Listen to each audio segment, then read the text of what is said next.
नमस्कार प्रिय साथियों, मैं हूं आपका दोस्त रत्नेश और स्वागत है आप सभी का एक बार फिर से जीके कैंपस परिवार में।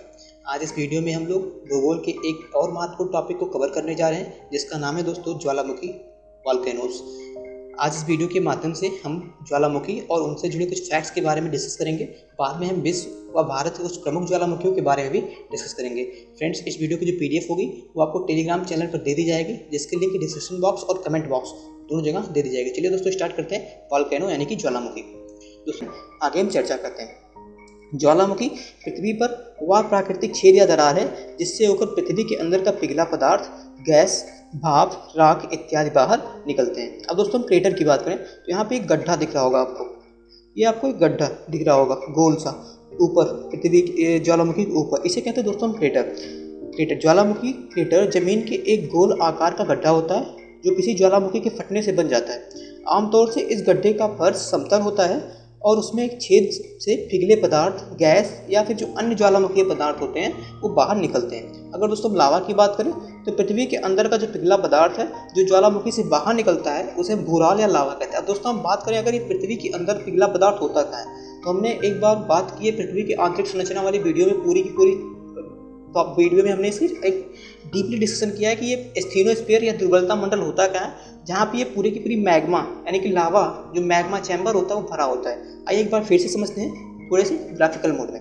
दोस्तों, ये हम अगर माने कि अर्थ क्रस्ट का एक पार्ट है तो ऊपर ये अर्थ का एक पार्ट है, तो दोस्तों ऊपर सबसे क्रस्ट, फिर बीच में मेंटल और नीचे कोर। तो क्रस्ट यानी क्रस्ट और मेटल के बीच का एक पार्ट है और मेटल में लगभग 400 किलोमीटर के अंदर तक एक पार्ट है जिसे दोस्तों हम लोग कहते हैं स्थिनोस्फीयर या फिर दुर्बलता मंडल। यहाँ पे एक पार्ट है जिसे हम कहते हैं स्थिनोस्फीयर या फिर दुर्बलता मंडल। और ये जो स्थिनोस्फीयर है या फिर ये दुर्बलता मंडल है, ये पूरा का पूरा मॉल्टन फॉर्म में यानी कि गलित अवस्था में। और जो गलित अवस्था में इसे कहते हैं दोस्तों पिघली हुई चट्टानें, यानी कि यही है जो दोस्तों इसे हम कहते हैं मैग्मा चैम्बर। और जहाँ भी भू प्रवृत्ति कमजोर होती है, जहाँ इन्हें कोई रास्ता मिल जाता है, वहीं पर ये ज्वालामुखी उद्गार के रूप में पृथ्वी पर बाहर आते हैं। तो दोस्तों, जब ये ज्वालामुखी से बाहर आते हैं तो इन्हीं को हम भूराल या लावा के नाम से जानते हैं। आइए दोस्तों, इनसे जुड़े कुछ अन्य फैक्टों के बारे में जानते हैं। पृथ्वी के भीतर निकली हुई जो चट्टानें हैं, जो पृथ्वी के पिघली हुई होती है, यहाँ पे पृथ्वी के भीतर जो पिघली हुई चट्टानें हैं उन्हें हम कहते हैं दोस्तों मैग्मा या फिर मैग्मा चैम्बर। जो पृथ्वी के भीतर पिघली हुई चट्टानें, जो एक क्रस्ट है और मेटल के बीच का जो एक पूरा का पूरा पार्ट है, क्रस्ट और मेटल के बीच का जो पूरा पूरा पार्ट है, इसे कहते हैं दोस्तों स्थिनोस्फीयर यानी कि दुर्बलता मंडल भी इसे कहते हैं। और ये जो दुर्बलता मंडल है पूरा का पूरा पिघला हुआ है, पूरा का पूरा मॉल्टन फॉर्म में है और इसी को कहते हैं दोस्तों मैग्मा चैम्बर, इसी को नाम से हम जानते हैं। आइए जुड़े दोस्तों कुछ इनके जुड़े फैक्ट के बारे में समझे। ज्वालामुखी विस्फोट से निकलने वाले गैसों में सर्वाधिक मात्रा होती है दोस्तों, होती है जलवाष्प की। ज्वालामुखी विस्फोट से निकलने वाली जो गैसें होती हैं उसमें सर्वाधिक मात्रा होती है जलवाष्प की। ज्वालामुखी की अंतिम अवस्था में जो जलवाष्प निकलते हैं उन्हें हम कहते हैं धुआरे। ज्वालामुखी की अंतिम अवस्था में जो जलवाष्प पृथ्वी पर बाहर निकलते हैं उन्हें कहते हैं दोस्तों हम धुआरे। जिन धुआरों में गंधक की मात्रा, यहाँ पे जिम लिखा होना चाहिए, जिन धुआरों में गंधक सल्फर की मात्रा ज़्यादा होती है उन्हें हम सोल्फ तारा कहते हैं। जिन धुआरे में दोस्तों, ये क्वेश्चंस कई बार पूछे जा चुके हैं, जिन धुआरों में गंधक की मात्राएं ज़्यादा होती है उन्हें सोल्फ तारा कहते हैं। संयुक्त राज्य अमेरिका की अलास्का के कटमई पर्वत को धुआरों की घाटी के रूप में भी जानते हैं। संयुक्त राज्य अमेरिका USA के अलास्का के जो कटमई पर्वत हैं उन्हें हम धुआरों की घाटी के रूप में भी जानते हैं। आइए दोस्तों, अब बात करते हैं हम ज्वालामुखी के प्रकार के बारे में। तो दोस्तों, सबसे पहला है सक्रिय ज्वालामुखी। वह ज्वालामुखी जिनमें अक्सर उद्गार होता रहता है, यानी कि ये ज़्यादातर समय में इनसे ज्वालामुखी उद्गार होता रहता है। पृथ्वी के अंदर का जो मैग्मा चैम्बर है वहाँ से लावा, गैस, जलवाष्प चीज़ें बाहर निकलती रहती हैं। जो ज्वालामुखी पदार्थ वो बाहर निकलते रहते हैं, अक्सर उद्गार वहाँ से होता रहता है। उन्हें कहते हैं दोस्तों सक्रिय ज्वालामुखी, एक्टिव वॉल्केनोज। अमेरिका के हवाई द्वीप स्थित किलायू, जो अमेरिका के हवाई द्वीप स्थित किलायू ज्वालामुखी है, वो संसार की सबसे सक्रिय ज्वालामुखी के रूप में भी जानी जाती है। हवाई द्वीप पर स्थित मोनोलोवा आकार की दृष्टि से पृथ्वी का सबसे सक्रिय ज्वालामुखी, सबसे बड़ा सक्रिय ज्वालामुखी दोस्तों बात करें तो हवाई द्वीप पर ही स्थित मोनोलोवा आकार में की दृष्टि में पृथ्वी का सबसे बड़ा सक्रिय ज्वालामुखी है। और अमेरिका के हवाई द्वीप में स्थित किलायू संसार का सर्वाधिक सक्रिय ज्वालामुखी है। जो कि दोनों MCQ बहुत इंपॉर्टेंट है और बहुत बार एग्जाम्स में पूछे जा चुके हैं। आइए दोस्तों, कुछ सक्रिय ज्वालामुखी के बारे में समझते हैं। दोस्तों, कोटापैक्सी जो कि इक्वाडोर में स्थित है, ये विश्व में सबसे ऊंचा ज्वालामुखी पर्वत है।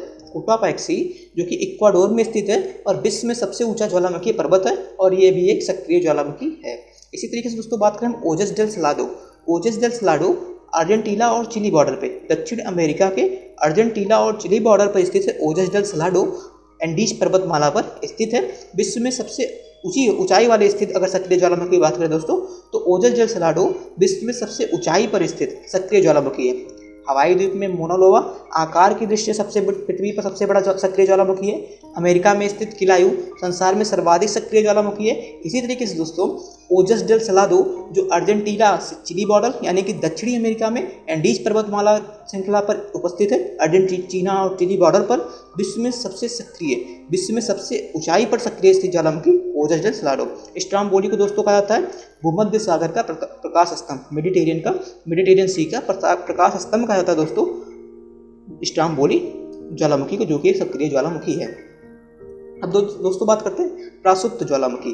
तो प्रासुप्त ज्वालामुखी जिनमें पिछले कुछ समय से उद्गार नहीं हुआ, पिछले कुछ समय से ज्वालामुखी विस्फोट नहीं हुआ है लेकिन भविष्य में उद्गार होने की संभावनाएं हैं, उन्हें हम कहते हैं दोस्तों प्रसुप्त ज्वालामुखी। ऐसी ज्वालामुखी जिनमें पिछले प्राचीन समयों में उद्गार नहीं हुआ है लेकिन भविष्य में उनसे उद्गार होने की, उनमें विस्फोट होने की संभावनाएं बनी हुई हैं, उन्हें हम कहते हैं प्रसुप्त ज्वालामुखी। इसी तरीके से दोस्तों जो विसुवियस है इटली की, वो प्रसुप्त ज्वालामुखी के अंदर आती है। माउंट सेन हेलेस संयुक्त राज्य अमेरिका का प्रसुप्त ज्वालामुखी के अंतर्गत आने वाली ज्वालामुखी है।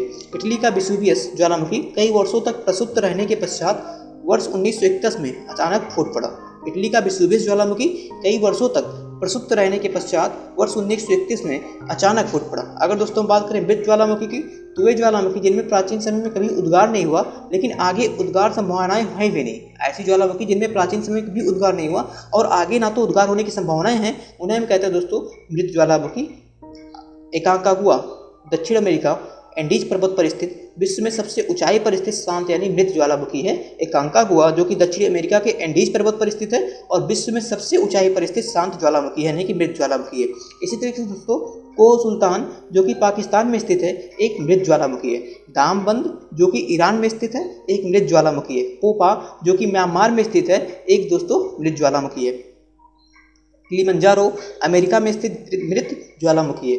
अब बात करते दोस्तों चिम्बाराजो जो कि इक्वाडोर में स्थित है, दक्षिण अमेरिका में स्थित है इक्वाडोर में, और ये दोस्तों एक मृत ज्वालामुखी है। प्रशांत महासागरीय तटियों पर अगर इनसे जुड़े कुछ हम अन्य बातों को पढ़ें ज्वालामुखी से, तो प्रशांत महासागर के तटीय भागों में सर्वाधिक संख्या में सक्रिय ज्वालामुखी पाए जाने के कारण इस क्षेत्र को हम कहा जाता है दोस्तों higher ring of the Pacific.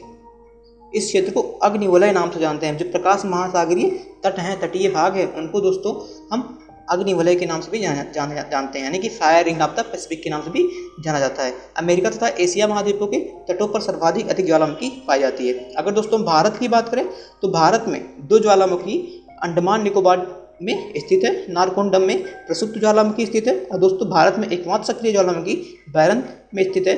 बैरन सक्रिय ज्वालामुखी है और नारकोंडम प्रसुप्त ज्वालामुखी है। ऑस्ट्रेलिया एक ऐसा महाद्वीप है जिनमें एक भी ज्वालामुखी नहीं है। ऑस्ट्रेलिया एकमात्र ऐसा महाद्वीप है जिनमें एक भी ज्वालामुखी नहीं है। अब दोस्तों कुछ इंपॉर्टेंट एमसीक्यूज पर बात करते हैं वॉल्केनो से जुड़े। दोस्तों पहला क्वेश्चन है निम्नलिखित में से किसे प्रकृति का सुरक्षा वाल्व कहा जाता है। तो दोस्तों ज्वालामुखी को यानी कि वॉल्केनोज को प्रकृति का सुरक्षा वाल्व कहा जाता है। ज्वालामुखी को यानी कि वॉल्केनोज को प्रकृति का सुरक्षा वाल्व कहा जाता है। अगर दोस्तों नेक्स्ट क्वेश्चन की बात करें तो पृथ्वी ज्वालामुखी के बारे में निम्न में से कौन सा कथन सत्य है। यह पृथ्वी की क्रस्ट की एक नली होती है जिसके माध्यम से भूगर्भ की पिघली चट्टानें, मैग्मा तथा अन्य पदार्थ बाहर आते हैं। दूसरा दोस्तों है कि अक्सर इन्हीं नली के चारों ओर गोल कीपाकार पहाड़ी अथवा पर्वतीय भाग का विस्तार होता है। दोस्तों पहला भी सही है, दूसरा भी सही है। ज्वालामुखी जागृत, प्रसुप्त या शांत तथा मृत तीनों प्रमुख प्रकारों में वर्गीकृत है। तो दोस्तों तीनों इसमें सही है यानी कि ऑप्शन डी उपर्युक्त तीनों सही है। ज्वालामुखी जो क्रस्ट है दोस्तों, क्रस्ट से एक नली निकली होती है जिनके माध्यम से भूगर्भ में पिघली चट्टानें जो मैग्मा है या फिर जो अन्य पदार्थ हो पृथ्वी के ऊपर आती है। इसी तरीके से जो एक नली है एक गोल कीपाकार, जैसे हम दोस्तों कह रहे हैं क्रेटर झील बनाती है वो, तो ये एक पर्वतीय भाग का विस्तार होता है। इससे ज्वालामुखी जागृत यानी कि सक्रिय ज्वालामुखी, प्रसुप्त ज्वालामुखी और शांत या मृत ज्वाला तीनों प्रकार की ज्वालामुखी पाई जाती है। दोस्तों मृत ज्वालामुखी तीनों प्रकार की ज्वालामुखी पाई जाती है। तो यानी कि तीनों ऑप्शन इसमें से सही है यानी कि ऑप्शन डी सही है, उपर्युक्त सभी। निम्नलिखित में से कौन सा ज्वालामुखी के उन तीनों वर्गों में शामिल नहीं है जो उनके उद्भव की आवृत्ति के आधार पर वर्गीकृत है। दोस्तों पहला है जागृत ज्वालामुखी, तो ये शामिल है। प्रसुप्त ज्वालामुखी ये भी शामिल है। मृत ज्वालामुखी ये भी शामिल है, यानी कि ऑप्शन डी यौगिक ज्वालामुखी, जो कि जो 3 क्लासिफिकेशन हैं, जो इनके 3 अलग अलग रूप हैं, इनमें से नहीं है यौगिक ज्वालामुखी। किस ज्वालामुखी में अक्सर उद्गार होती रहती है? तो दोस्तों जो जागृत ज्वालामुखी होती है, जो सक्रिय ज्वालामुखी होती है, जो एक्टिव वॉल्केनोज होते हैं, उनमें अक्सर विस्फोट होती रहती है। किस ज्वालामुखी में ऐतिहासिक काल से उद्गार नहीं हुए? तो दोस्तों जो शांत ज्वालामुखी होती हैं, जो मृत ज्वालामुखी होती है, जो शांत ज्वालामुखी होती है, इनमें दोस्तों क्या होती है कि काफ़ी दिनों से यानी प्राचीन काल से भी विस्फोट नहीं हुए हैं। लंबे समय तक शांत रहने के पश्चात विस्फोट होने वाली ज्वालामुखी को दोस्तों हम कहते हैं सुसुप्त ज्वालामुखी। लंबे समय से शांत रहने वाले और अचानक उसमें से विस्फोट हो जाए तो उस ज्वालामुखी को कहते हैं दोस्तों सुसुप्त ज्वालामुखी या प्रसुप्त ज्वालामुखी भी इन्हें कहा जाता है। पृथ्वी की प्रॉपर्टी यानी कि जो अर्थ क्रस्ट है कि ठोस चट्टानों के नीचे जो पिघला हुआ पदार्थ है, जो कभी कभी ज्वालामुखी उद्गार के रूप में धरती के ऊपर तल पर आ जाता है, उसे कहते हैं उसे हम कहते हैं मैग्मा। पृथ्वी के अंदर जो एक पिघला हुआ जो मॉल्टन फॉर्म में स्थित पदार्थ है, जो कि स्थिरोस्फीयर में दुर्बलता मंडल में स्थित है, मेंटल क्रस्ट और मेंटल के बीच में स्थित है, यानी मेंटल पार्ट में स्थित है, उसे कहते हैं दोस्तों स्थिरोस्फीयर दुर्बलता मंडल। और जो पिघली हुई चट्टानें हैं, जो ये द्रवित मैग्मा है, इसे कहते हैं दोस्तों मैग्मा हम कहते हैं। पहले अश्रु यानी कि पहले टीयर्स की उत्पत्ति कब होती है? तो दोस्तों ज्वालामुखी उद्गार के समय पहले अश्रु की उत्पत्ति होती है। ज्वालामुखी में जलवाष्प के अलावा मुख्य गैसें होती है। ज्वालामुखी में जलवाष्प के अलावा मुख्य गैसें होती है। तो दोस्तों कार्बन डाइऑक्साइड, हाइड्रोजन और नाइट्रोजन ज्वालामुखी में जलवाष्प के अलावा मुख्य गैसें होती हैं। ज्वालामुखी उद्गार के फलस्वरूप प्राप्त लावा एवं धरातलीय चट्टानों के टुकड़ों को सम्मिलित रूप में कहा जाता है। तो पायरोक्लाइट कहा जाता है दोस्तों जो ज्वालामुखी उद्गार से विस्फोट से प्राप्त लावा है या फिर जो धरातलीय चट्टानों के टुकड़े को सम्मिलित करने रूप से हम कहते हैं दोस्तों पायरोक्लाइट्स। क्रेटर तथा कॉल्डेरा अस्ताकृतियां निम्नलिखित में से किससे संबंधित? दोस्तों दोनों की दोनों ज्वालामुखी क्रियाओं से संबंधित है। क्रेटर तथा कॉल्डेरा जो अस्ताकृतियां बनती हैं वो ज्वालामुखी क्रियाओं से के फलस्वरूप उनका निर्माण होता है।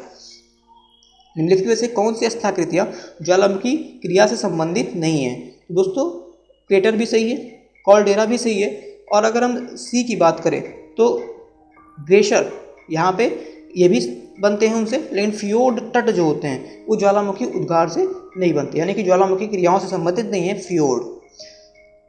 किस स्थलाकृति का निर्माण ज्वालामुखी क्रिया से नहीं होता? दोस्तों तो इस तरह से लावा पठार भी बनते हैं, लावा मैदान भी बनते हैं, सिल्क या डाइक भी ज्वालामुखी उद्गार से बनते हैं, लेकिन विसर्प जो नदियाँ बनाती है ज्वालामुखी उद्गार से नहीं बनते। डाइक क्या है? तो ज्वालामुखी उद्गार से निर्मित जो आंतरिक स्थलाकृतियाँ होती हैं उसे हम कहते हैं दोस्तों डाइक। ज्वालामुखी उद्गार से निर्मित आंतरिक जो स्थलाकृतियाँ हैं उन्हें हम कहते हैं डाइक। अगर दोस्तों आगे बात करें कॉल्डेरा संबंधित है तो दोस्तों कॉल्डेरा संबंधित है ज्वालामुखी से, ज्वालामुखी उद्गार से संबंधित है कॉल्डेरा। वह कौन सा महाद्वीप है जहाँ एक भी ज्वालामुखी उद्गार नहीं हुए? तो दोस्तों ऑस्ट्रेलिया विश्व का एक ऐसा महाद्वीप है जहाँ एक भी ज्वालामुखी नहीं है। अग्निवलय किसे कहा जाता है? दोस्तों प्रशांत परिमेखला है, जो प्रशांत तटीय भाग है उसको दोस्तों हम कहते हैं सर्किल ऑफ फायर, यानी कि अग्निवलय कहते हैं। अगर नेक्स्ट क्वेश्चन की बात करें तो ये दोस्तों 17 इंपॉर्टेंट MCQs थे। ये वीडियो आपको कैसी लगी ज्वालामुखी की, वॉल्केनोज की, आप कमेंट बॉक्स में कमेंट कीजिए, साथ ही साथ अपने दोस्तों के साथ शेयर कीजिए, और अगर आप इस चैनल पर नए हैं तो चैनल को सब्सक्राइब करना ना भूलें, साथ ही साथ बेल आइकन को भी प्रेस कीजिए जिससे आने वाले लेटेस्ट वीडियो की नोटिफिकेशन आपको मिलते रहे। जय हिंद, जय भारत, वंदे मातरम दोस्तों।